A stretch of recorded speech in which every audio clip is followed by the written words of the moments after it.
आपल्या टीचरच्या समोर.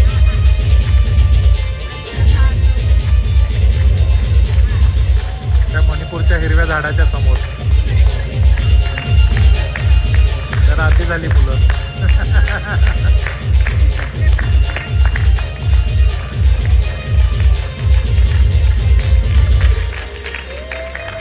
आता यांना सोडून देतील मग मोठ्यांचा होईल.